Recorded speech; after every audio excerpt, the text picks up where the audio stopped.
My dad works in B2B marketing. He came by my school for career day and said he was a big ROAS man. Then he told everyone how much he loved calculating his return on ad spend. My friends still laugh at me to this day. Not everyone gets B2B, but with LinkedIn, you'll be able to reach people who do. Get a $100 credit on your next ad campaign. Go to linkedin.com/results to claim your credit. That's linkedin.com/results. Terms and conditions apply. LinkedIn, the place to be, to be. Empire.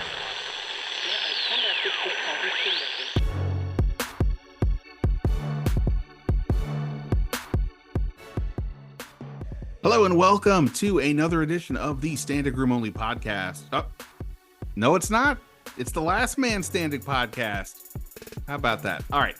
The Last Man Standing podcast. Yes, I'm your host, Ben Standig. You know the drill. The name has changed, but the good times are still going here on the Last Man Standing podcast. Subscribe, especially if I screw this up again and say the wrong name. We're going to the wrong one. So hit subscribe wherever you're podcasting. We've got a lot to discuss. The Washington Commanders are on the board with a win. 21-18 over the New York Giants in a game in which Austin Seibert, the kicker, 7 field goals. He accounted for all their points, no touchdowns, despite 6 trips to the red zone. And the Giants, they scored 3 touchdowns and yet lost to a team that scored 0. Bizarre. We'll talk about that. Jayden Daniels, the backfield pairing of Brian Robinson and Austin Eckler that had a really good day. Questions in the secondary and other thoughts from this game with our guy, Grant Paulsen from 106.7 The Fan. Of course, one of the hosts of the Grant and Danny Show, Monday to Friday, 2 to 6:30 p.m. on 106.7 The Fan. So Grant and I just wrapped up a moment ago talking about this game and, how we assessed this, where, again, Washington had some good moments. They scored on every possession, offensive possession. Tressway, 0 punts, every full possession. But they also had a ton of penalties in the red zone. The defense wasn't great, particularly in the secondary. They were fortunate by a late drop from Malik Neighbors, and the fact that the Giants kicker, Graham Gano, suffered an injury on the opening kickoff of the game, which led the Giants to basically do the whole go for 2 bit, or at the end of the game, go for it on 4th down instead of kicking what would have been the go-ahead field goal. Look, the breaks happen. It goes both ways. I get all that. I'm just saying it was a win, a big win, at least psychologically, I think, for this group and for the fan base. But at the same point, a lot of questions. So Grant and I are going to go through all that in a moment here on the Last Man Standing podcast, which, of course, again, you can find wherever you do your podcasts. I have a story up on The Athletic right now, focusing on how this offense is starting to find its identity. Also, David Aldridge wrote about the hero of the game, the kicker, Austin Seibert. So go check out all that on The Athletic. And, of course, you can follow me on Twitter or X at Ben Standig. Speaking of Seibert, I didn't talk about this with Grant, so I'll just do it here. First of all, wow. The guy only showed up after, officially was signed on Tuesday after Cade York was released, when he missed both of his attempts against Tampa Bay. And he had a kick go out of bounds. So here comes Seibert, who was with the Jets this offseason, which means Washington did get a closer look at him when they had the Jets for joint practices, as well as the preseason game, right? So they bring him in, and look, this is a guy who's a former draft pick. He's been around the league for a little bit. He's very solid inside the 40. It's with distances where things start to get awry. And unfortunately for him, except for one kick, all of his field goal attempts were 33 yards and in. Again, when you're in the red zone, as often as Washington was today, but unable to capitalize, you're going to have somewhat closer field goals. But so anyway, so Seibert does a great job, makes all the kicks. Where none of us should be silly enough to suggest, hey, they've solved their problems. But hey, look, at a minimum level, if he can make everything, 45 and in, take it. and you figure out the rest as it goes, because they haven't been getting much consistency, or they haven't had any luck this year once the Brandon McManus situation unfolded. So good for Austin Seibert. But here's one thing I wanted to bring up that I thought was interesting. So Austin Seibert, his agent, is an agent with a familiar name in these parts. That name is Dave Butts Jr. Yes, the son of the legendary Washington defensive tackle, part of 2 Super Bowl teams under Joe Gibbs. But okay, I mean, agents have lots of guys, and sure, it's interesting that he, obviously any player that Dave Butts Jr. would represent who plays here, there's going to be that interesting sort of connection, right? Except in this case, it's a little bit more than just that. Austin is they're from the same hometown in Illinois, and also, I was told that their grandfathers lived on the same street back in the day, back in the day.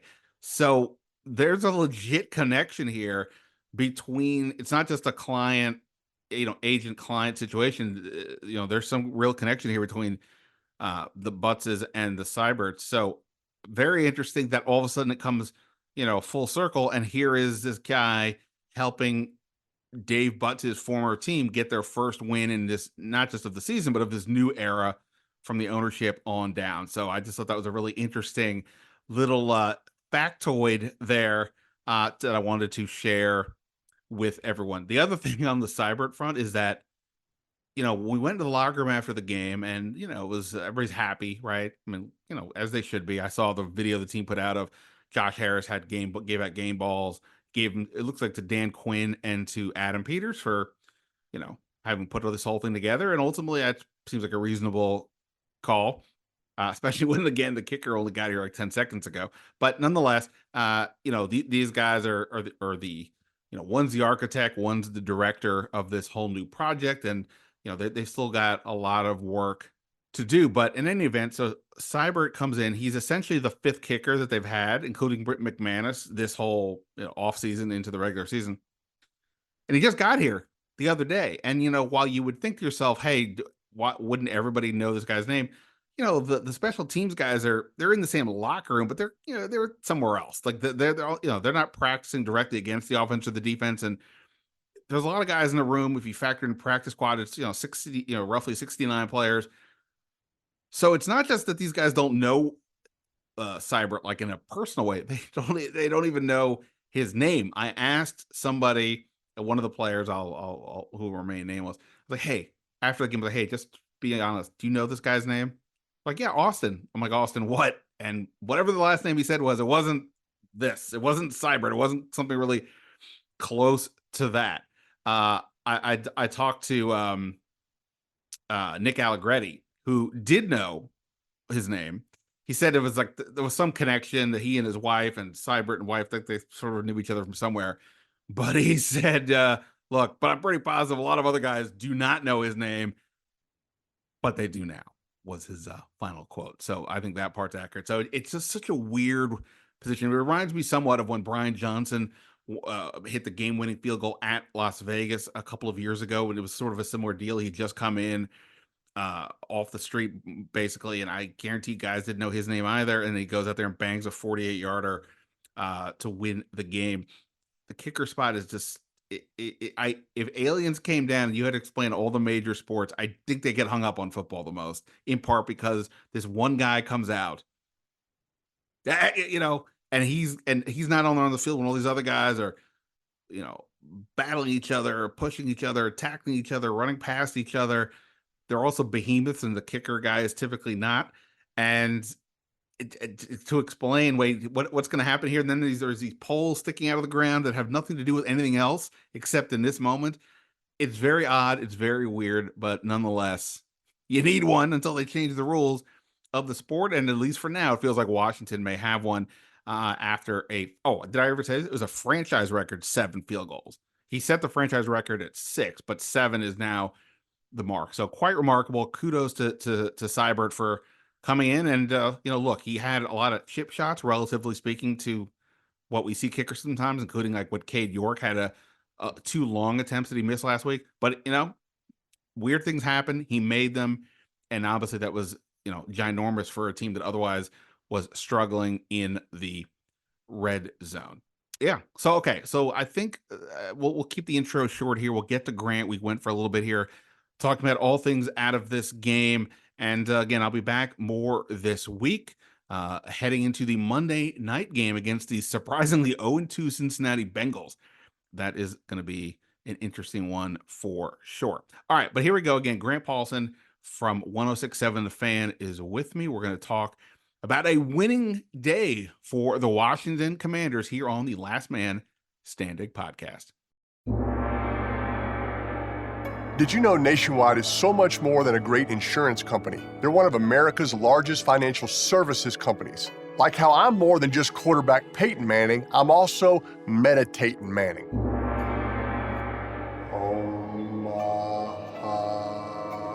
For your insurance and financial needs, Nationwide is on your side. Nationwide Investment Services Corporation, member FINRA, Columbus, Ohio. If your child is considering something as big as joining the military, you can bet they're taking the time to do some research. You can too, by visiting todaysmilitary.com, because their success tomorrow begins with your support today.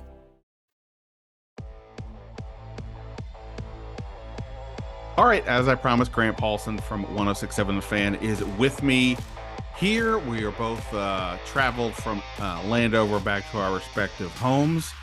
And hopefully your drive was more successful than all those red zone drives that Washington had that ended in field goals, enough field goals to win the game. Not too many to feel particularly great about how things went. But nonetheless, they did get the win. So you've had a little bit of time to ponder, think about it. Oh, you know what? Before I forget that, I forgot to say, how did you get your waffles? I did not get my waffles. I was very discouraged. If I had $1 though for every fan that brought up the waffles to me today in the parking lot or around the stadium, I'd have been able to pay for my dinner tonight. I can tell you that. So people were in on the bit. They enjoyed themselves. In fact, one guy told me that he brought me a box of waffles, but he didn't have it at that moment. And it was like, if you want to stay here for a little while, I can go get your waffles. And I was like, as much as I appreciate the effort for the bit, I'm just going to go ahead and head on into the stadium. So, yeah, it was a good time, though. And look, fans came out looking for a win, and the team's 1-0 at home.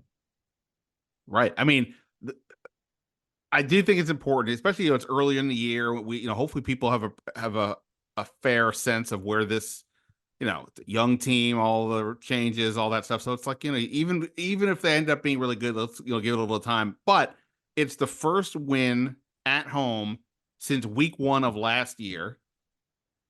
It ends a 9-game losing streak going back, obviously, to last year. It's their first NFC East win since Sam Howell's debut in the last week of the 2022 season. So a lot has changed since then.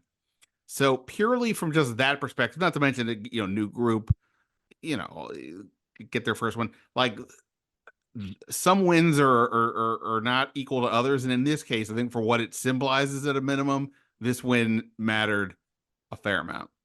Yeah, I mean, look, this is the kind of game when I was a kid that I would have just been doing backflips when it ended and couldn't wait to get to school on Monday morning to talk crap to my Giants buddy, Yeah. Now you're a little older and you kind of care a little bit about the process and not just the result, and not just that the car got parked, but how many dents are on the car, and it feels a little bit different. But, I mean, the fact is, it's win number 1 for this regime, for Dan Quinn, his staff, Adam Peters, his group, Jayden Daniels, and so many of the new players. So that's a big deal. And as you said, I mean, it's early in the season. Like, the fact that they're not playing well, that they're not good, the amount of people today that said, man, this is not a good team.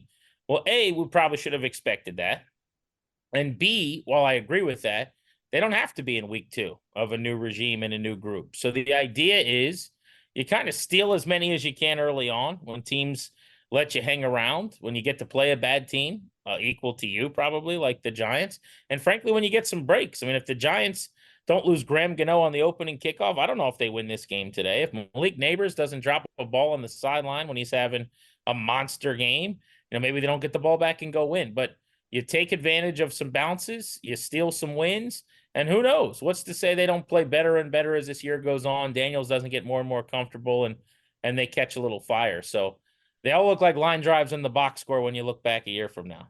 Exactly. I saw a stat. It was from somebody with CBS Sports that the Giants became the first team in NFL history to score at least 3 touchdowns, not allow a touchdown, but still lose in regulation.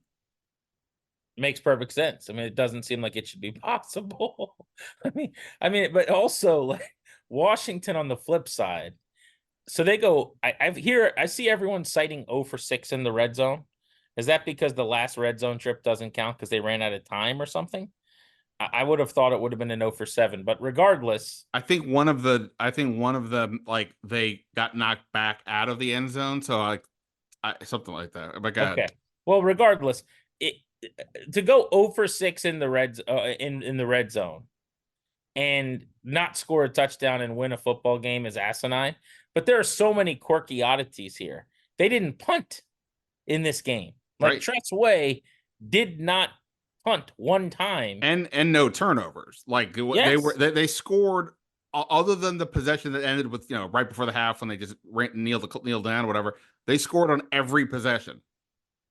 Right, and move the ball. I mean, I was looking at some of the numbers after the game, and whether it's the yards per play metric that kind of tells you about overall efficiency, time of possession, right? 425 yards, 6.2 per play, 37-32 TOP, a 15-minute advantage, 0 punts, 0 turnovers. Like, you would take this game sight unseen every single week until the end of time, I think, if you're Cliff Kingsbury or Dan Quinn, with the exception of the red zone. And I think a lot of that, Ben, and I'm sure we'll get into it, was self-inflicted. They had 5 false start penalties, which is an egregious amount, especially at home. I mean, that's what's so amazing about the penalties. Is not like there are teams, I'm sure, over the years that have done that in loud Seattle, Denver-like environments. At home to do that is just preposterous. And they almost all happen in the red zone, almost every single time. Well, I mean, yeah, all 10 penalties, all 5 false start penalties were in the red zone, including 2 on 2 on Cosme, 1 on Allegretti, 1 on Lucas and 1 on Ben Sinnott when they were first and goal at the 4, or I think first and goal at the, or no, 4th and 1 at the 4, in the first on the first possession. Yeah, I mean, again, like it all depends how you want to look at it and how you want to grade it. If you just are very, harsh, red pen, no curve, no nothing. Yeah, they were to a certain degree fortunate to win. The fact that the Giants didn't have Graham Gano, so apparently he was injured before the game. Like it was known he might have a hamstring issue. First play of the game, Austin Eckler was expected to kick 98 yards for a touchdown, only to get wiped out by a penalty on Washington. But Gano gets hurt, and then the when they scored, their punter came in, botched an extra point, and they stopped even trying to kick. So they missed, I think, right? They missed both of their 2-point attempts after that. Exactly. So first things first, on Saturday's practice, Gano tweaked his groin. He was added to the injury report, I guess, like after the media was last there on Friday. Right. But it was a groin. So they were actually grilling Daboll. I listened to it after the game. And as you can imagine, they didn't take very well to his answer, which was, well, it's not his groin, guys. It's his hamstring. And they're like, you don't think he could get hurt chasing Austin Eckler down, trying not to tweak his groin by overcompensating and hurting his hamstring? And Daboll's like, I'm not a doctor, guys. But their point was they have another kicker in their building that they didn't elevate, and they played a man short. Like, they already had an extra roster spot. So it was very curious and weird, but whatever, not our problem. We don't have to deal with that. But to your point, yeah, they missed the extra point. It wasn't particularly close, pushed wide right, or I guess pulled wide right because he was a left-footed kicker, their punter. And then they basically go for the 2-2s after that. So it would have been 21-15. They'd have been trailing by 6 instead. It was an 18-15 game with the 2 missed two PCs, and they missed the extra point. They tied the game at 18, and then they go win it at 21-18, and it would have been 21 all. So, coulda, woulda, shoulda, all the way through. I understand that, but that clearly changed the entire game. Obviously, there's no doubt about that. Yeah, without a question. We'll get to Jayden Daniels in a second. I don't think this is like rocket science, but for me, going back for some time, especially like once we started watching training camp and seeing what was out there, it seemed pretty apparent to me that they were going to have to lean on Brian Robinson and Austin Eckler a fair amount. And even once the Jahan Dotson trade happened, that they were kind of over that, it became even more apparent to me that was going to have to happen. And now like after the first game, I wrote the other day, boy, they're going to have to get these guys even more involved. I'd be curious to see how many times they played on the field together today. Like they need to be out there a lot. And fortunately, this was a game where they absolutely crushed it. I mean, even with Austin Eckler having a 98-yard kick wiped out because of a penalty, Robinson had over 130 on the ground, his career high. He had run to 32 and 40 yards. Eckler, has looked very sharp so far this season as a runner and a receiver combined. They had way over 200 yards, well, not way over, but over 200 yards combined. Obviously, they couldn't get in the end zone. I mean, that's not just on them, but nonetheless, like that is going to have to be the formula until further notice. Just keep leaning on these guys as runners and receivers. And, again, no turnovers. They made big plays. And the Giants, should in theory be better against the run with what they have up front. But, that's on them. So, yeah, I just think that like Robinson and Eckler, for all the things that we can and justifiably should question, I don't have much about that. That looks easily be the strength of this offense. No doubt. And whether they wanted or planned this out or not, the identity is forming in front of our eyes, which is to say, they need to be a ground and pound, physical, beat you into submission offense, and they need to thump and kind of shorten games. I think today is the formula. Now it's easy to say, well, when they're not playing the Giants, it's going to be harder. No kidding. But I don't think they have a big play offensive passing game club in the bag. I don't know that they have that to go to at this point. We could talk about Jayden in a minute, but I thought he looked way more comfortable in the pocket in the second half than he did in the first 90 minutes of his career in Tampa, and in the first half of this game where I thought he was way too quick to leave the pocket and completely unsettled. But I actually thought in the third and fourth quarters of this game, he really looked like a little bit of a different guy. So that's encouraging. But I say all that just to say they should be feeding Robinson as they did. He had just 5 games last year where he had the 17 attempts like he did today. I think this was the 13th of his career, if memory serves. And then Eckler, there was a lot of talk about if he was washed, does he have anything left? It's pretty obvious to me. This guy can play still. He makes guys miss. He looks like he's shot out of a cannon every single time he touches the ball in the middle of the field. He seems to be moving at least quicker, if not faster, than the guys around him. So, yeah, I really, really like what they've gotten out of Eckler as their leading receiver through 2 games, and he averaged almost 5 yards per carry today. When after they traded Dotson, everybody was asking who's going to be the number 2 receiver in terms of, well, at least for me, in terms of like receptions. I said the 2 running backs. Well, it turns out the answer might be Terry McLaurin because Eckler is off to a really good start. McLaurin had 6 catches today, but only like 28 yards, 20 something like that. I don't have it in front of me, like 22, 28 yards.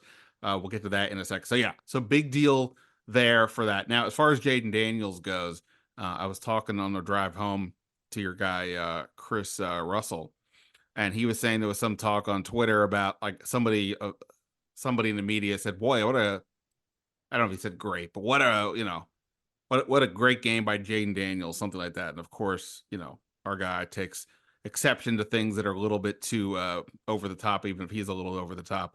And he was asking me, did I think Jayden Daniels, again, he didn't say great, but I forget what he said, but something like that. Did I think Jayden Daniels had, a superb game? And I basically was like, look, it depends on what scale, again, you use. If I'm looking at the rookie scale in his second game in the league and all that, I mean, he did fine. He was 22 of 28. Again, they didn't punt once. He didn't turn the ball over. He had to drive them down the field both times in the fourth quarter after the Giants took the lead to get those field goals. And he showed off his mobility in the pocket, especially in the first half, constantly trying to escape from the pass rushers. On the other hand, we also saw a lot of a guy from last week where felt like he's taking off a bit too early when it was any hit a pass rush. Other than a big play to uh, Noah Brown, there wasn't much going on down the field. Had a couple nice throws with Zach Ertz. But overall, I mean, I think, again, if you're expecting Heisman Trophy winner in the NFL, I don't know what to tell you, but I think he was fine today. I wouldn't go nuts, but all things considered, I think he did a pretty credible job. Yeah, I agree with you. I thought he was fine too. I had really no major issues on the total, on the whole. I thought the first half's a little bit of a different story. So in the first half, when he took 4 sacks, I still have to go back and watch them closer. I watched the game back once already. I would say roughly that at least 3 of those are like him leaving at times and running into areas where he doesn't need to be. I also wonder, like, if we're grading this thing out in totality, right? How many of the false starts or the penalties and these little things are, if you have a veteran quarterback who's got just a better feel overall of the clock and everything going on, are those things happening? I don't know the answer to that, but my speculation would be a lot of that is that you've got a young QB. They also burned 2 timeouts on their first drive, I think it was. Yeah. The I don't first think I've drive took an hour and a half, but yes, they yeah. did burn 2. They did. I don't think I've ever seen that in my life. That definitely reeked of like young quarterback stuff. But even, young quarterbacks, you don't see a lot of that. Like watching Caleb Williams tonight, Sunday Night Football or whatever. I mean, that's pretty extreme. They had one of those out of a TV timeout last week as well. So I say all that to say there are still some areas where you kind of, eyebrow up a little bit. But I thought in the second half he hit his stride. And I would even say he was awesome in the second half. It's kind of exactly what I want. The first half was more like the Tampa game, where he is running at the first sign of any kind of discomfort. Anything he sees that he doesn't like, he kind of takes off. Like, that's not the goal for me. That shouldn't be what they are looking for. But after he took the big shot, which we shouldn't avoid, I know it was only this time that he lost his win, but anybody who thinks that it's just okay that once a week he's taking these huge hits in the open field is fooling themselves. But in the second half of the game, he went 12 of 16 for $139. It was a more traditional passing offense. It was middle of the field throws. It was in breakers. It was pushing the ball down the field a little bit. The dart he threw to Noah Brown on the last drive. He had 2 throws in this game to Ertz for 21 and 20, where without Yak, they actually pushed the ball to 20 plus, which they didn't do last week. So I thought it was definitely better than last week, no doubt. I thought the second half was better than the first half. I thought there was major growth, and I was really encouraged by what he did, particularly after intermission when he stopped running as much. I'm not saying he shouldn't run, but it shouldn't be what he majors in. He should major in throwing the ball and minor in running. And I thought in the second half, he finally did that, and I don't think it's a coincidence that their passing game got going and their offense actually looked better. Yeah, no, I agree with that assessment for sure across the board. Yeah, I mean, like I said, I thought he was I was good. I used to say this all the time at Wizards when I was writing at a Wizards game. If you want to know what happened late in the game, don't ask me because I'm writing and not paying as close attention as I like. So I'm excited to go check out the tape and see exactly what happened. But yeah, no, I mean he played well, and obviously the questions about too many hits. He did he left the game for one play when he took a shot. I think it was a third down run. He took a shot to the side, got the first. I think it was like a 14-yard gain on a 3rd and 13. Said he had the wind knocked out of him, but nonetheless, it was the 2 plays before that. He also got hit, 1 sack, and I think it was another was a run. And even Dan Quinn acknowledged after the game, look, we don't want all these hits. We understand it's going to be a story again this week, but we'll keep working at it. So hopefully, be curious to see what Dan Quinn has to say about that during this week. Did you have, I don't remember exactly where you were last week when he had technically 16 carries. I don't know where you were then, but where are you at now with the notion of, dude, you gotta stop running to this much in terms of getting hits? Well, I mean, look, so 2 things. One, all offseason, what the drum I've been beating, and I will still beat it, the drum today, is you don't draft Jayden Daniels if you don't want him to run. I mean, this is the superpower, so that's his cape, flying around thing. That is what he does at a super elite level. I mean, I would already say he's a top 5 running quarterback in the league in terms of his ability to just pull the ball down, take off, provide problems. That's Lamar Jackson, right? That short list of guys, he's on that list already. So it's an elite trait, and you shouldn't take that away from him. But kind of what I said before is where I'm at. It should not be the default setting. It should not be that, oh, it'd be nice to mix in a pass here. No, the goal should be to be making chunk plays through the air. And the beauty of having his ability is that you can break a team's back or take their breath, stomp on their neck, so to speak, with one of those just complete back-breaking scrambles or carries or designs. The sweet spot for me is probably somewhere in the, I don't even necessarily know you put a number on it, but I think closer to 5 to 8 than 10 to 12 because of his frame. But if he's not taking hits and he's getting to the ground and he's using the sideline, then I don't know that it matters that much if he's gaining a lot of yards. But my problem is he has not shown that ability. And there's a lot of tough guys that talk about he's a dog, it doesn't matter, he's tough. I don't care how tough you are.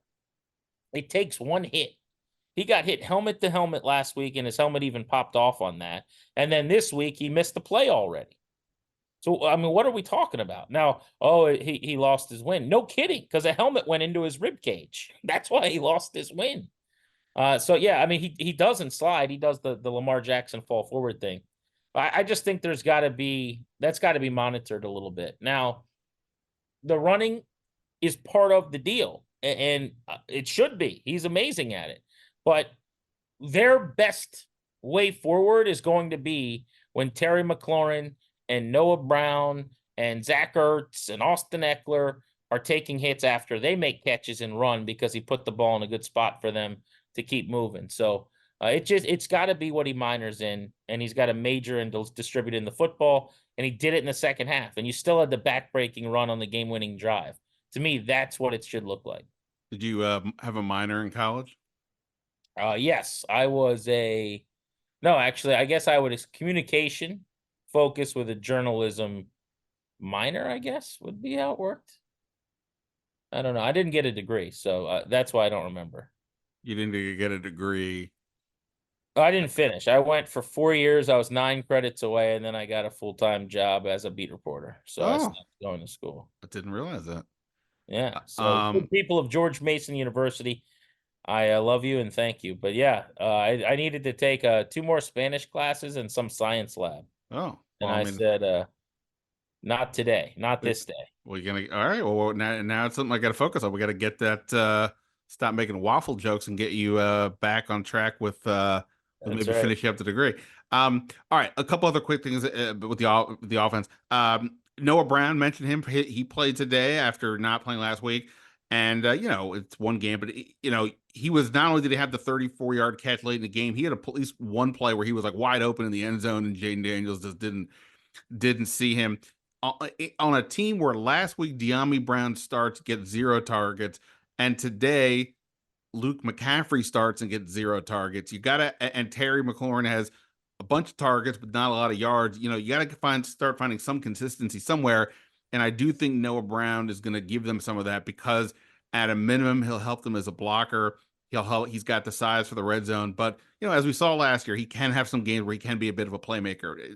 Nobody go crazy, but relative to what else they have, I do think he's got a chance to be their, I don't say number 2, like it means he's all of a sudden going to be T. Higgins to Terry McLaurin's Jamar Chase. I just mean to give them some consistency. Also, Zach Ertz had a good game today. Jayden Daniels was really targeting him for a stretch there as well. All right, the defensive side, we've been largely too positive after this win. Let's discuss the secondary quickly here. So, first of all, by the way, do you see how many targets Malik Neighbors finished with? Yeah, crazy. Well, that's what you should do when you got a great football player. Right, it is bad. I looked it up. McLaurin's career high for targets is 14. He's done it twice. Neighbors had 18 targets in his second career game, and they just whenever they needed plays, they went to him. He had a touchdown catch where I watched. He was delayed coming off the line, and then just found space right in the back of the end zone. Every time it was like a third down, it felt pretty comfortable that they were gonna get the ball to somebody to convert it. I don't remember if it was him. I think it was him for at leleast once. They just were picking on Michael Davis today at a few points, where like they would catch the ball in front of him, take a step, plant, and then run the other way.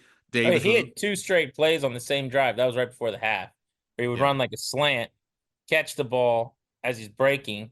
Davis would kind of break down and come in to tackle him, and he would put a move on him and shake him, almost like a big fella with his back to the basket, and then get around him to the rim.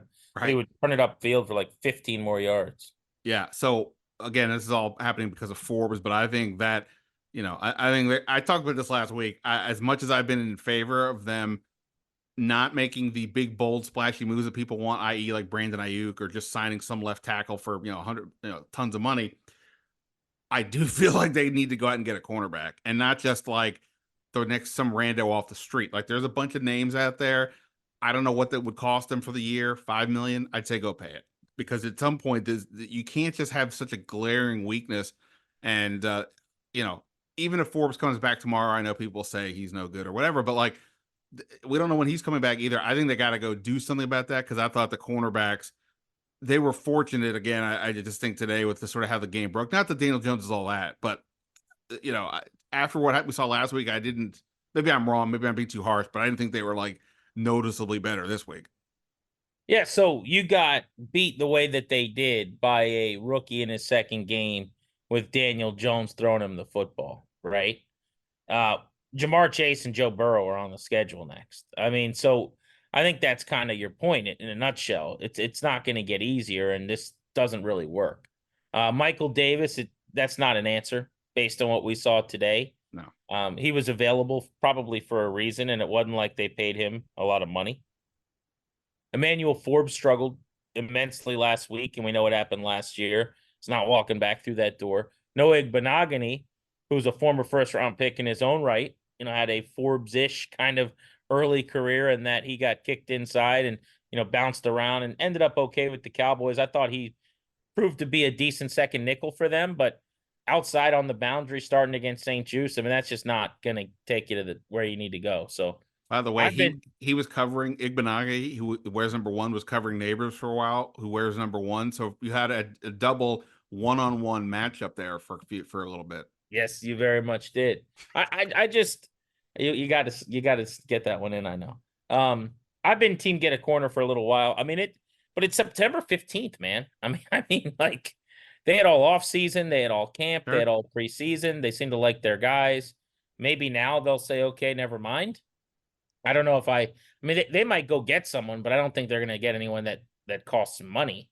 Well, that's what I'm saying. Like, yeah, you could go out and just get like Kelvin Joseph is out there. He played with Dan Quinn in Dallas for a bit. He was a high draft pick, I think, before Quinn got there. He's available, but I'm saying, yeah, I'm with you. Like, it's not like, look, if you're a vet who can get something, you probably want to wait for a contender. But that's why I'm saying, like, they have the cap space. This is just purely a decision of, do you want to spend the money? This is different than, we're just talking this year spend. I just think whatever it is, they need to look at this as, we can have all these other things going on. And the front 7 only had 1 sack. Let me not say that they were that good, but there's too many weaknesses here. And you mentioned next week. Then after that, it's Kyler Murray and Marvin Harrison. Then after that, you got Amari Cooper. After that, Lamar Jackson, and what he's going, like, this is not going to end. They've got to figure out more. And today, Davis was like that was not close to being good enough from what what we saw in real time. You're trying your third guy outside of St. Just, and by the way, this is they were healthy, luckily, but that's a position where you're going to go through guys. It's week 2. I mean, obviously Forbes got hurt, but I'm saying St. Just has been durable and kind of stayed on the field. What happens if you lose? How often do you see games where you lose a corner or 2? I mean, then what kind of situation are you in? So yeah, there's no doubt they're in need of adding there for sure. I would also say, though, like beyond just corner, where we all kind of felt like they weren't going to be good enough. I mean, I had Adam Peters on my show with Danny a few weeks ago before the start of the season, and that was the one position I don't want to say I pressed him on, but I brought up point blank and kind of said, hey, explain to me why I'm wrong here. I mean, I don't see the plan. And my point in bringing that up is not to pat myself on the back as much as to say, we all saw this coming in a sense. I mean, it's not like it's weird. They have these great corners and they're struggling. But the whole defense has not been close to good enough.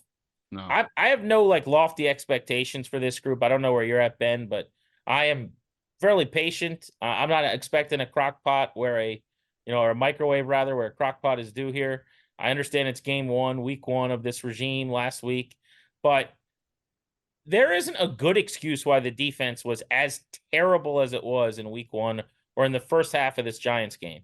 Now, to their credit, I thought they were much more just normal, just okay in the second half, which is really all I'm expecting or asking for, if we're being honest.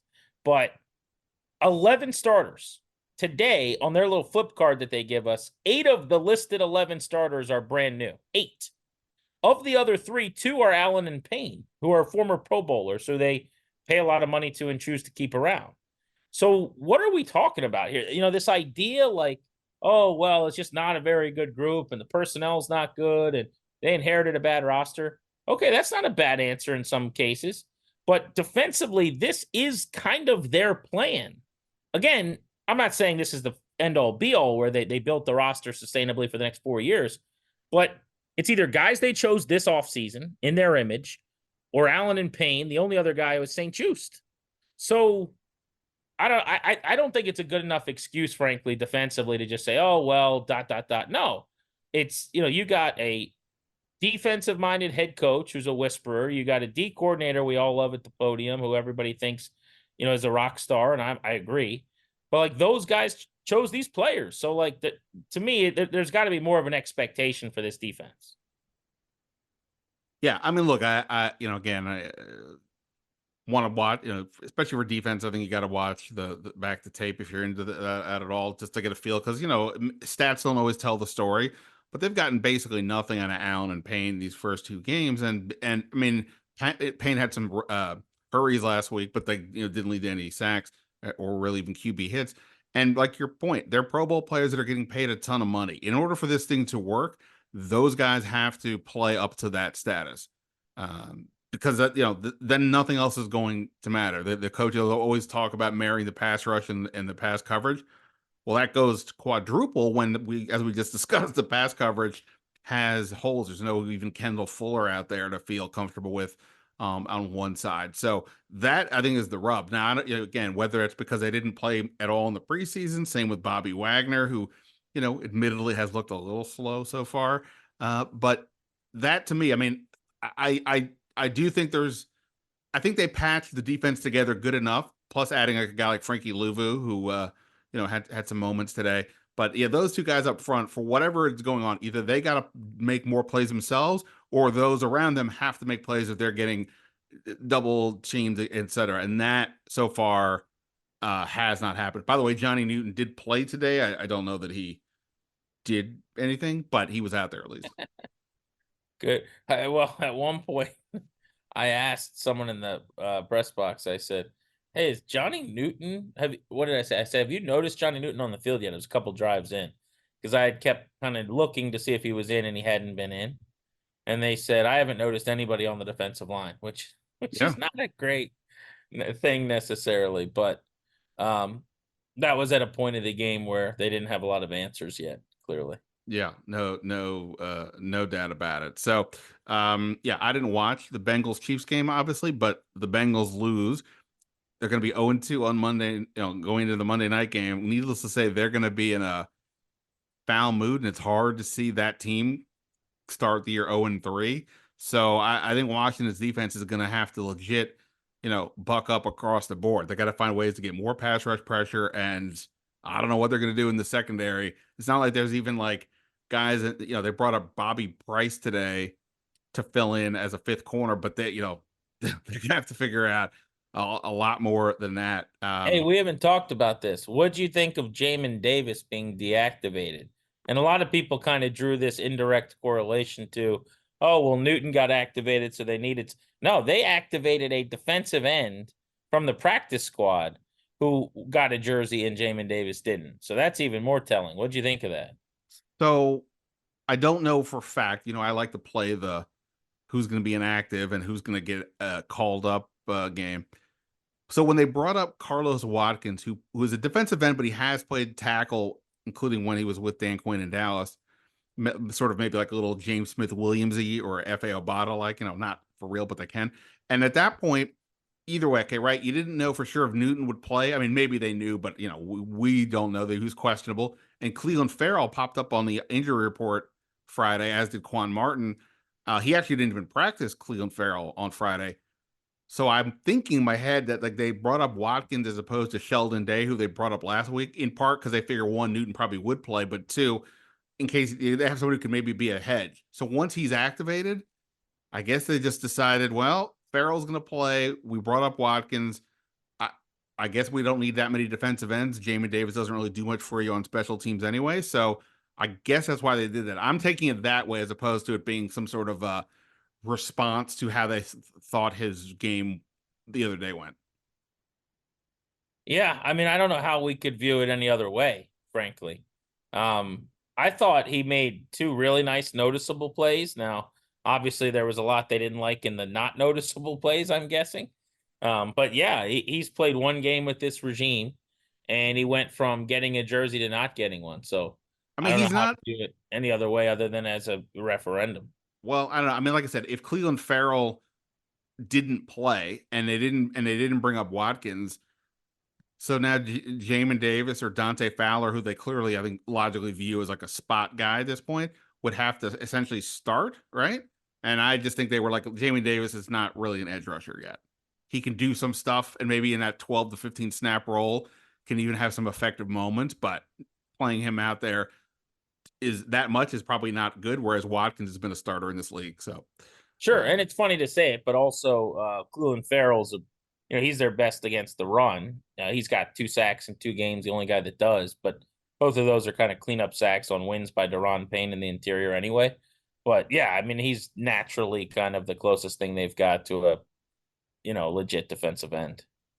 yeah, for sure. All right, well, let me let you go. I guess just lastly, what do you think? You're going to go in there tomorrow on Monday on 106.7 The Fan on the Grant and Danny Show, Monday to Friday, 2 to 6:30, and you're going to go in there tomorrow, and you've got a lot of voices there. Yours, Danny's, your producers, people. You think everybody's going to be, hey, they won, that's great, whatever, or are they going to be more of, yeah, but about all the things we've just sort of been discussing? Yeah, I think there's a yeah, but probably from a lot of people. I mean, I think my tone on this is they needed to get one. They got the Bengals coming up. As we've been talking about, it doesn't get a whole lot easier.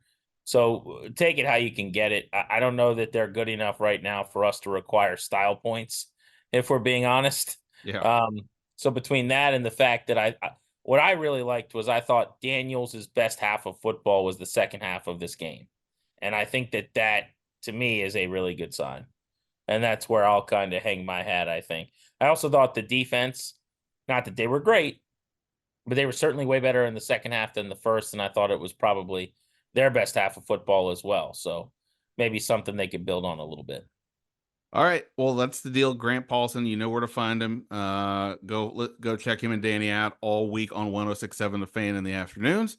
My guy, I appreciate the time. And yeah, I guess I don't know when I'll see you in person since they're going to go on the road now for a little bit, but hopefully I'll see you sooner than later. Are you going to be in Cincinnati? Cincinnati and Arizona, yes. I will be in Cincinnati, so I'll see you there. Oh, look at that. Apologies for not thinking that was an option. Are you staying in Cincinnati or Kentucky? I believe I'm staying in Kentucky, weirdly enough. I've never been to Kentucky. I've never been to Cincinnati either, but it's one thing to check off a city. It's another thing to check off a state. So I'm gonna stay in Kentucky, but it's right across the border, obviously. Yeah. So I'll do you one better. I'm staying in Kentucky. We're broadcasting our show from Indiana, and we will be going to the game in Cincinnati. Indiana. Yeah, somehow Indiana, I guess, factors into this. I got to pull up a map. Yeah, I don't even know where. I have no idea how all these things fit. Okay, let me pull up a U.S. map here to make sure that I'm telling you.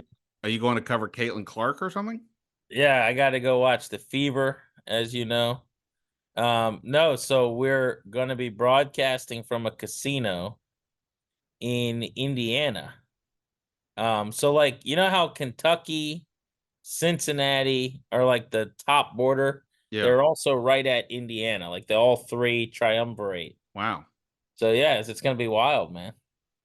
Fascinating. The travels of the Washington Commanders beat. All right.